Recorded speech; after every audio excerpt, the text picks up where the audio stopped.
உண்மையான சிங்கப்பெண் யாருன்னா இந்த பாட்டி தான். தன்னுடைய 4 வயது பேத்திய பாலியல் வன்கொடுமை செய்த கொடூரன பட்டப்பகல்ல அரிவாளை எடுத்து ஓட ஓட விரட்டி வெட்டியிருக்காங்க. இது எங்க நடந்திருக்கு அப்படின்னா கரூர் மாவட்டம் குளித்தலை பகுதியில நடந்திருக்கு. போன ஞாயிற்றுக்கிழமை பாட்டி தனக்கு தெரிஞ்ச குண்டாங்கால் பகுதியைச் சேர்ந்த 31 வயதான கட்டிட தொழிலாளியான மாணிக்கம் அப்படின்ற நபர் கூட தன்னுடைய 4 வயது பேத்திய உறவினர் வீட்டுல விட சொல்லி அவங்க கூட நம்பி அனுப்பி வச்சிருந்திருக்காங்க.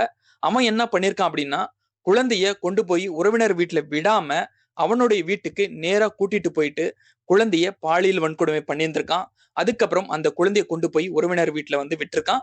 உறவினர் வீட்டுல குழந்தைய விட்டுட்டு அவன் தலைமறைவு ஆயிடுறான். அதுக்கப்புறம் குழந்தை உடம்பு முடியாம போயிடுறாங்க. குழந்தைய ஹாஸ்பிட்டல் கூட்டி போய் பார்க்கும்போதுதான் குழந்தைக்கு பாலியல் வன்கொடுமை நடந்த விஷயம் தெரிய வருது. குழந்தைகிட்ட கேட்கும் போதும் குழந்தை தனக்கு நடந்த கஷ்டங்களை தன்னுடைய அப்பா அம்மா கிட்டையும் பாட்டி கிட்டையும் சொல்றாங்க. அந்த மாணிக்கம் அப்படின்ற நபரை தேடிட்டு வராங்க. நேத்து கரூர் மாவட்டம் தேவதானம் அப்படின்ற பகுதியில அந்த மாணிக்கம் அப்படின்ற நபரை பாக்குறாங்க. அந்த குழந்தையுடைய உறவினர்கள் அப்பா அம்மா சேர்ந்து அவனை அடிச்சு இழுத்துட்டு வராங்க. அந்த சமயத்துல பாட்டி மறைச்சு வச்சிருந்த அரிவாளை எடுத்து ஓட ஓட அவனை விரட்டி வெட்டியிருக்காங்க.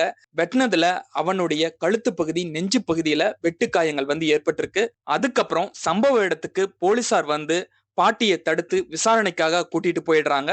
அந்த மாணிக்கம் அப்படின்ற கொடூரனை போக்சோ சட்டத்தின் கீழே கைது பண்ணி அவனை அரசு மருத்துவமனையில அனுமதிச்சு அவனுக்கு சிகிச்சை கொடுத்துட்டு வராங்க. தன்னுடைய பேத்திக்கு நடந்த அநீதியை பார்த்து உண்மையான சிங்கப்பெண்ணா மாறி இருக்காங்க அந்த பாட்டி.